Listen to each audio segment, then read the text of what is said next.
This topic about the new world of work is really a topic that was launched with my partner that I've been working with on a talent model, Christine Alvarez, who is here on the screen. And Christine and I, as I had mentioned, were classmates in our Columbia Executive Coaching Certification Program. And then we partnered together, prompted by the pandemic, to create a talent model for managers and employees. And then that morphed into some writing. And this presentation today is actually based off of an article that Christine and I published together called The New World of Work Requiring More from You. So I'm going to just share with you a quick presentation that I put together for today's purposes to, let's just see if I can get this in presentation mode. Of course, it worked when I was. Click slideshow at the very top in the toolbar. That might help. Yeah, there we go. There you go. Thank you. That's why it's good to have a partner. So what I first want to talk about is why it is that we wrote this article when the pandemic hit, because the clients we were working with, almost all of our conversations were around, how am I going to do this? Like, work is requiring more from me than ever before, but more in ways that are just unprecedented. So that's what we base this article on is, what's being required of us, and why are there so many changes. So I thought before I got into some of the strategies that are laid out in this, that we could have a little bit of dialogue first. So we can come off of mute, because I would love to have your participation just for the first few minutes, to get us thinking about all these changes that we're experiencing. And I would love to hear from some of you as to what are the highlights of some of the big changes for you since we've been in this COVID environment.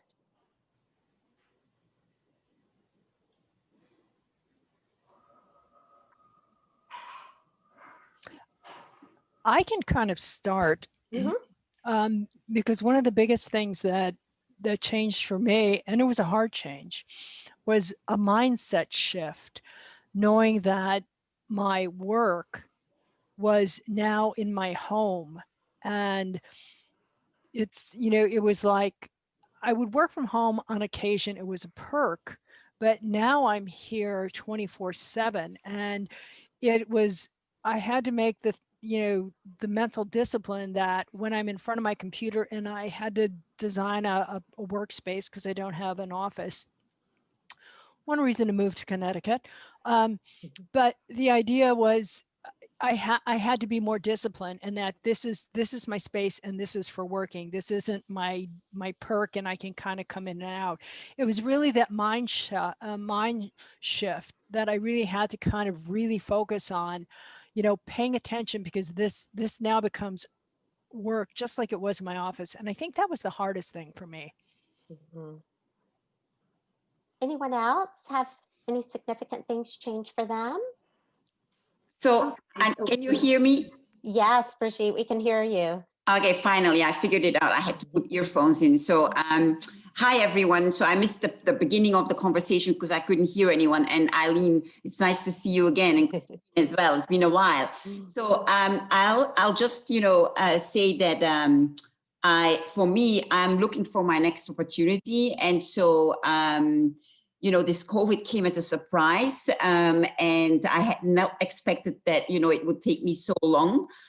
Because when I left Pitney Bowes, there was no COVID yet, and I just wanted to take a nice break first, and then suddenly COVID came, and there was a surprise. So there is definitely been, from my side now, as looking for my next step, a lot of things have been put on hold. Like, I was actively interviewing in March April, and then, you know, it all stopped. And then it kind of things like became more active again after what we call the first wave, although I don't know if we ever gotten out of the first wave in the United States.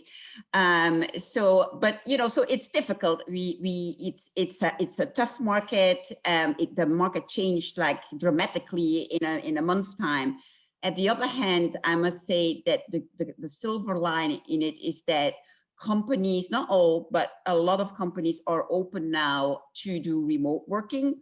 And so certainly jobs that are in different states, you know, become accessible for me without needing to move. Great. So I'm hearing from my clients that, again, you know, that they're in transition and they weren't expecting to be, or they were already in transition. So this made it a lot more difficult. That they are having a difficult time balancing having children that are doing remote learning, or college, very disappointed college students who couldn't return to college, or adult children that decided they don't want to be working from their tiny apartments anymore. So now they're feeding a lot more people and a lot more people on their internet. I mean, all kinds of crazy things. Um, and then in terms of the nature of your work, another trend we're seeing is that the nature of the work for people has very quickly changed. One of the big things I'm hearing is, particularly for managers, is they're having to spend a lot of time um, having more personal conversations with their employees and checking in on how they're doing emotionally, Mhm. not something that they were accustomed to spending this much time on. Have any of you had experiences with the nature of your work changing? So I'll say something. I think also sort of this gets to what Brigitte was saying as well as you, Eileen. But so I went from actually being an employee to working for myself. So so that's obviously a big change. I think one thing that I've been struggling with a little too is when you're working for yourself, you know, it's sort of like, how much more should I be doing? Am I doing enough? There's a lot of that. Because right, when you have a boss or someone you're reporting to, or, you know, you're an employee, it's a little different in that you have sort of a set thing you need to accomplish. And even though you can be very, you know, take leadership roles and stuff, I think you do sort of, you know, when you're working for yourself, it's just a very different type of work. And are you doing enough is for me one challenging thing. I do also see a lot of opportunity though with that. But I do think it's harder to connect with people. And I think also, yes, balancing that with the demands of helping your young children. I have two young daughters who are not mature enough to really do the work on their own. So, you know, you're trying to build something on your own for work, but you're also, you know, need to be there. So it really can completely pull you into very different directions. Yeah, thanks, Rachel. That what you're saying really resonates for me, and I know will resonate for Chris as well. We have a lot of discussion about this. Is we're seeing a lot of people feeling like in this environment they have to be productive all the time, and feeling like you never can quite calibrate, you know, when you can take your foot off the pedal since everything is blurred now. So we do hear that in terms of the question of what's been most difficult. I'd say for sure that's a highlight of what most of our clients are finding most difficult. And then finally, before I launch into some strategies I wanted to share with you, where do you all see the opportunity in this environment? So we all know there are some businesses that are thriving. Where have you all seen that opportunity? I'll speak. It's Cindy Wilkerson. I would have to say in my business, which is in the wellness industry, I do believe that people are really paying attention to their health a little bit more. They're a little bit more heightened there. So I feel with my work that I'm able to connect more with people in a way to try and help them meet their needs. So definitely that opportunity, kind of backing up to the nature of the work, you know, I would do things in my home where I'd bring people together for like dinner clubs and things like that, and not able to do that kind of thing any longer. So learning how to use Zoom or Facebook just to bring people together to really um, to create that feeling of togetherness, of health. But there's definitely a lot of silver linings that are, that are showing up. Also in part of my business, I also build teams of people. So there are people that are looking for, extra money every month. So that definitely is a silver lining that is showing up in my work. So lots of changes, but naturally trying to seek the good in it. Good, great. Yeah, I know. I was on a HAYVN halftime last week, and someone was on and talking about how the real estate market in Connecticut has really picked up. Yes. So that's certainly an industry that seems to be getting some benefit. And I actually have a number of clients that are in transition where the work we're looking at is now pivoting their competencies into more of the e-commerce world, which is another industry that's doing really well. So taking people that are coming from more traditional backgrounds and helping them to be able to identify the skills and competencies that they have that fit well into that industry, and to help them tell the story around that in their job search. Good. So thank you for all of that input. I just wanted to get some thought starters out there as we think about what all of this means. And what I wanted to share with you today are some strategies that I can share with you to think about. And the work that Chris and I have done thus far, we've really identified three key actions that we feel are important for keeping professionals sane during this challenging time. So the header of the first strategy is around managing yourself. I'm a big believer in when so much is out of your control, try to identify the things that are within your control. And certainly managing yourself is something that you have the ability to do now.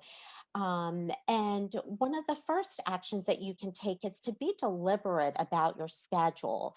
So, in any way that is within your control, determine when you're on and when you're off, and to try to deliberately think about this ahead of time so that you're not caught in the trap of working all day and feeling like your workday never ends. And in doing such, setting times for certain activities. So, setting times for a lot of people, it works best for emails to do their emails at the beginning and the end of the day. That's not possible for everyone, but determining what those times should be. Grouping your Zoom calls so that you're not on and off all day. I know for me personally, I like to try to group them. So maybe in the afternoon, I can change into my sweatpants and take a walk and not feel like I have to be dressed to be on camera all day long. Another idea is to set aside time that's thinking time or writing time if you're required to do a lot of writing in your job. Another action to consider is setting boundaries. Designate your time off. As we come toward the end of the calendar year, a lot of people have taken very little vacation time so far.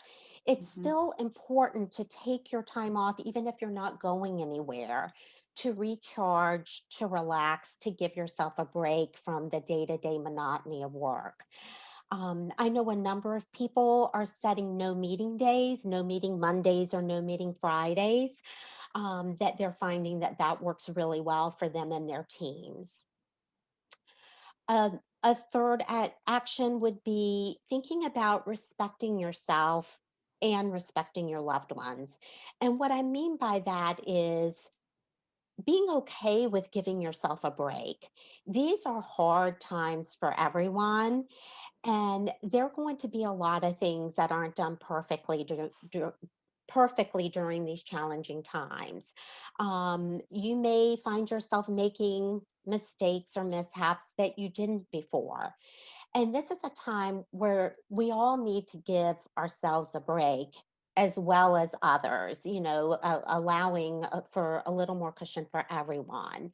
Placing a value on your mental health, um, staying focused on your loved ones, especially since everyone is blending work and school with their home life.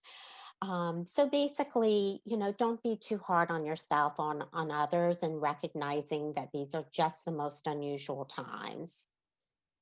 And protecting yourself for self-care. So at a minimum, you want to do at least what you did before for your self-care. Ideally, this would be a time where you think about doing even more, especially since for many of us, it's a time where we're not traveling, we're not commuting to our offices. Think about how you can use that time to stay healthy, both physically and mentally. Using these newfound times for extra self care routines. There's all kinds of free online exercise classes that we can access now. Telehealth is a really great option for taking care of things and proactively managing our care in ways and in times where we may not have been able to do that in the past. And then finally, under this strategy of managing yourself, don't forget that you're a role model. So that don't only do it for yourself, but do it for all the people that are watching you. Your teammates are watching you, your coworkers, your children. There are a lot of people that are following your lead that you may not be cognizant of, but by setting the right examples and taking care of yourself, not being too hard on yourself and others and so forth, those are things that people are really noticing and modeling.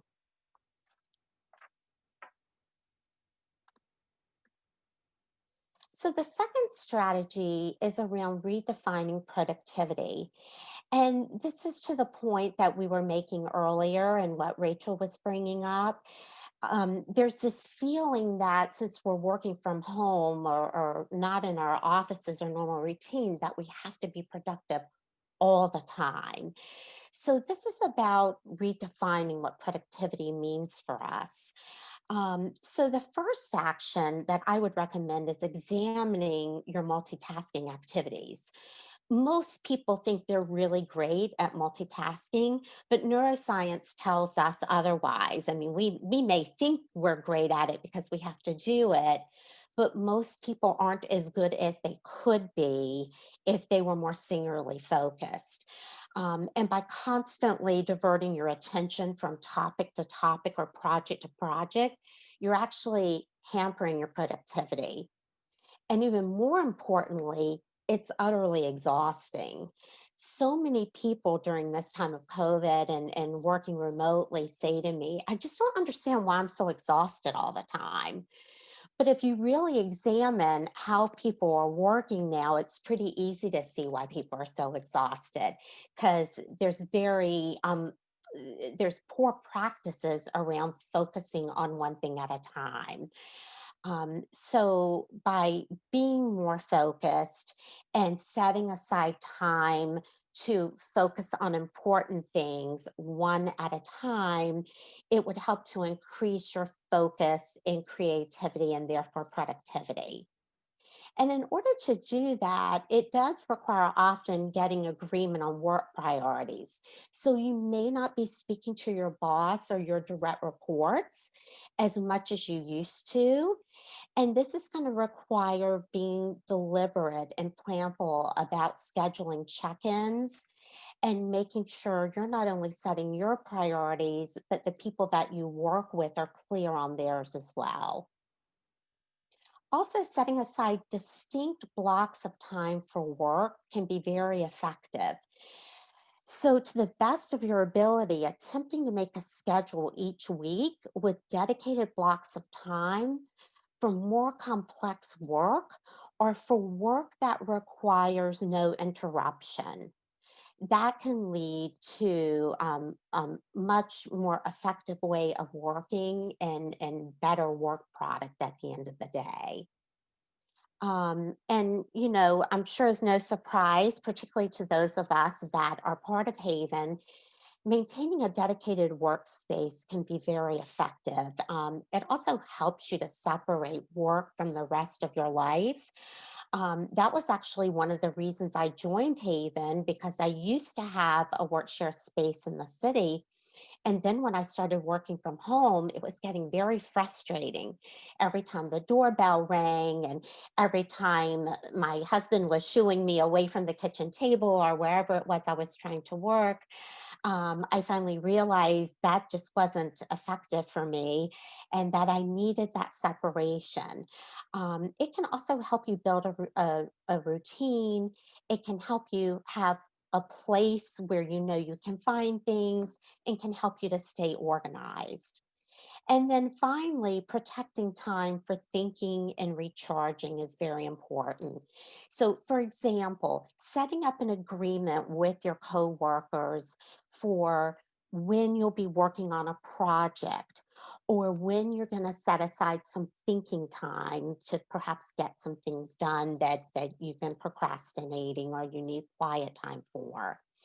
And with family, it could be, protecting your time to recharge at the end of the day. Some people used to do that on their drive home or on the train. Well, now if you don't have that anymore, maybe it now looks like going out for a walk or even, taking 10 or 15 minutes to meditate at the end of your workday before you go to make dinner or spend time with your family. And then finally, the third strategy is around owning your career. And what I mean by this is, continuing to pay attention to being self directed about your career. So, the first action and an important action to take is staying focused on your career development. It would be very easy to say, well, it's COVID. I'm just going to have to pause everything now, be comfortable with the status quo. But the reality is that your career continues to need nurturing. And there's absolutely no reason why you can't continue to nurture it now. I think one of the biggest mistakes I see people make, particularly if they know they need to make a change, is somehow convincing themselves that now is not a good time. Now is an excellent time. And it's very important that we keep this in the forefront. Keeping your network alive, whether you're employed or not employed, this is so important. And this is actually a wonderful time to keep your network alive. Networking opportunities are abundant right now. So many video chats going on, phone chats, virtual coffees. There are actually more executives now that have more uninterrupted time now to have these kinds of discussions than they did before. I can't tell you how many clients I have that have just been shocked when they've reached out to someone very senior, thinking that they're probably not going to hear back or these people are going to be too busy to speak to them, that all of a sudden are getting responses from people they've never been able to get responses from before. So it's kind of interesting how this is now working. And there do remain a lot of job opportunities out there, particularly in fields where there's scarcity of talent. So, again, it's thinking about if you're in transition, what you have to offer in terms of your skills and competencies that are aligned with the businesses that are doing really well and looking to fill opportunities. And particularly in technology and data science and e-commerce, fields like that, places that have a lot of increased demand during this time of COVID. And on that note, staying current on industry news is also very important during this time of change. There are a lot of current events happening, and events happening in ways and in categories that they've never happened before. All of this information is readily available, and this is a fabulous time to stay on top of that. Joining online communities, participating in webinars, just like you are today. If you've always, been wanting to blog but never had the time, there's no better time than now. It's actually an excellent time to think about becoming a thought leader in whatever your expertise is. There's a lot of platforms that can enable you in doing that. And this is a wonderful time to strategize on how you can be a thought leader and the various channels for getting that kind of visibility. And in doing so, consider what you have to offer during this time. This is a really wonderful time to mentor others. It's funny, Felicia mentioned earlier about the HAYVN internship program. So when this started, I said to myself this summer, well, that would be a nice thing to do. I'll have an intern this summer and, be a good person and mentor them and give to them. I learned more from my intern than she could have ever learned from me. She did so many wonderful things for me around social media and got me set up on things that I would have never been able to do myself. So sometimes really unexpected surprises can come from that. The other thing is, a lot of young professionals feel very isolated right now. There are a lot of young professionals who are sitting alone in their apartments all day long, not seeing people, not being able to go out, that really need a support system and others to mentor them. And some of them may even be in your own organization. So, this is a wonderful time to think about providing support in that way. A lot of organizations are looking for presenters for online programming, as well as volunteers in the community.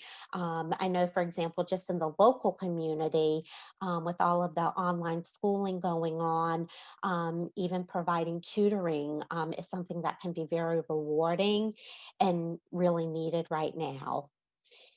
And then finally, you want to identify opportunities to distinguish yourself. Um, and one thing that I have found very interesting in my practice is that I'm seeing a lot of new leaders emerge during this time. And these new leaders are people that are embracing this new world of work.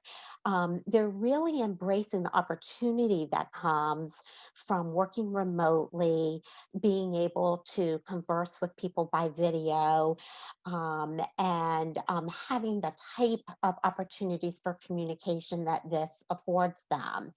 And they're really thriving in their career. On the other hand, I'm also seeing some more traditional leaders that are really struggling with this.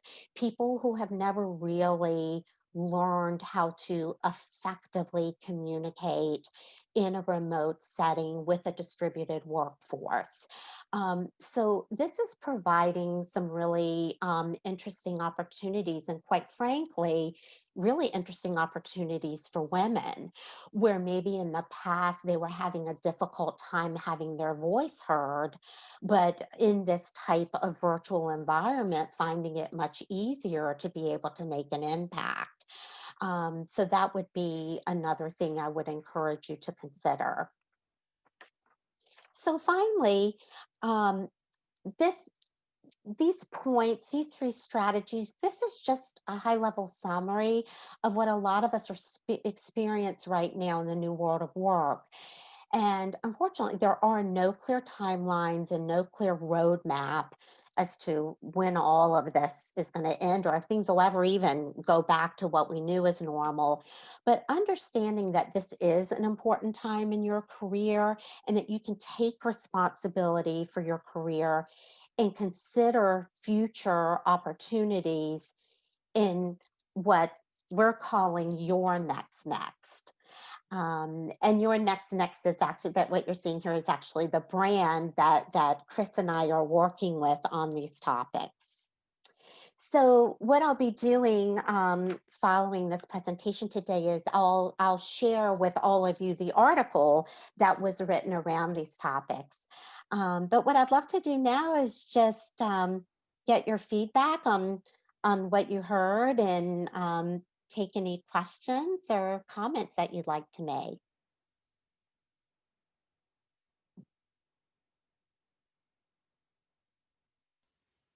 Yeah. I just put in chat. I love coming from the branding side of the world. I love the next. That's great. Oh, thank you. Yeah, I agree. I think it's terrific. I don't know if anyone was listening to CBS this morning. They had someone from LinkedIn that was speaking that was talking about the whole approach to pivoting your skills into what your next career is and how many opportunities are still out there. This is all based on LinkedIn data and open jobs. So as I was listening to that, I was like, yes, that's exactly the messaging here. Any questions or comments or anything in particular that really resonated for you? For me, Eileen, I think that a lot of things that I heard were really relevant to what I see from others and what I hear from others. It is, like you said, it's a tough time, but it's a time that has a lot of opportunities. And so, we all need to make sure that we kind of do. I personally had to really make much more efforts to network, and I've become pretty good at it. Although I thought, that was like too artificial for me and not spontaneous enough for me. But when you need to, you grow in it, and then it becomes natural. So. Yes. A lot of things that you said, I've heard from others, the more thinking about yourself, protecting yourself, taking care of yourself and your family, and also the kind of wellness has become much more important. I have now time to follow a lot of webinars. So, I hear that all the time. People are talking about wellness and mindfulness much more in these times. So yes, very nice to see that we're all experiencing the same. Yeah, thank you. Yeah, for sure. Eileen, I'll also say one thing you said made me, I was like, yeah, I feel like that all the time. I'm always tired.